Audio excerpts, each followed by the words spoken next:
কবরের মাটি কিন্তু কোনো পরিচয় নিবে না। কবরের মাটি কোন বংশের, কোন দলের, কোন গোত্রের ছিল, কি টাকা ছিল, এইগুলা সে পরিচয় জানতে চাইবে না। হযরত ফাতেমাকে বলা হলো, ফাতেমা তুমি যে আলীর স্ত্রী, হাসান হুসাইনের মা, তুমি যে আমার নবী মুহাম্মদুর রাসূলুল্লাহ সাল্লাল্লাহু আলাইহি ওয়াসাল্লামের মেয়ে ফাতেমা, এই পরিচয় কবরের মধ্যে গিয়ে যদি তুমি দাও 1% সুযোগ তোমাকে দেওয়া হবে না। কবরের মাটি চিনে যার আমল আছে তাকেই ছাড় দিবে, অন্যথায় আমল না থাকলে কোনো বংশের পরিচয় চলবে না। চলবে? তার জন্য এই দুনিয়ার থেকে তওবা করে অপরাধগুলো ক্ষমা করিয়ে নিতে চাই কি চাই না? আরো জোরে বলেন, চাই কি চাই না? যুবক ভাইরা, জিন্দেগিতে কত অপরাধ করেছেন পৃথিবীর কেউ জানে না। জানে কে? কেউ দেখে নাই মোবাইলে কম্বলের ভিতরে কোন ওয়েবসাইটে ঢুকেছো তুমি।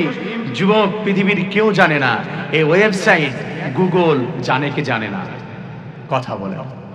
গুগল যদি জানে তোমার সৃষ্টিকর্তা কিরামান কাতিবিনা ইয়ালামুনা মা তাফআলুন, আমার সেই রব, আমার আল্লাহ, আপনি যেটা করেছেন আজ যদি গুগল বের করতে পারে, আপনি আমার হাতে মোবাইলটা দেন, জিন্দেগিতে আপনার স্ক্রিনে কি কি দেখেছেন আমি বের করতে পারবো।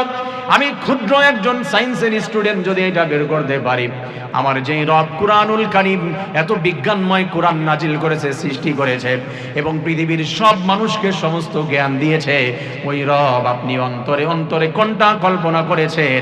আমার যুবক ভাইয়েরা বলুন তো, আমার রব জানে কি জানে না? আপনার জিন্দেগির প্রকাশ্যের সমস্ত অপরাধ, আপনার গোপনের সমস্ত অপরাধ, ইয়ালামু মা বাইনা আইদিহিম ওয়া মা খালফাহুম, আপনি প্রকাশ্যে যেটা করেছেন, আপনি গোপনে যেটা করেছেন, পৃথিবীর কেউ জানে না, কেউ দেখে নাই। রাতের অন্ধকারে কোনো মেয়ের গায়ে হাত দিয়েছেন, রাতের অন্ধকারে কারো ক্ষেত কেটে নিয়েছেন, রাতের অন্ধকারে কারো ফসল নিয়েছেন, রাতের অন্ধকারে কাউকে ক্ষতি করেছেন, গালি দিয়েছেন, ইভেন রাতের অন্ধকারে আপনি কোনো নেক আমল করেছেন, সিজদায় পড়ে আল্লাহ আল্লাহ বলে চিৎকার মেরেছেন, পৃথিবীর কেউ জানে না, কেউ দেখে নাই, কেউ বোঝে নাই, কিন্তু আমার সৃষ্টিকর্তা আল্লাহ তাআলা লা তাখুযুহু সিনাতু ওয়ালা নাউম, সেই রব কিন্তু 1 সেকেন্ডের জন্য ঘুমায় না, সে কখনো রেস্ট নেয় না, 24টি ঘন্টা আমাদের সব কিছু অবজারভেশন করেন কে?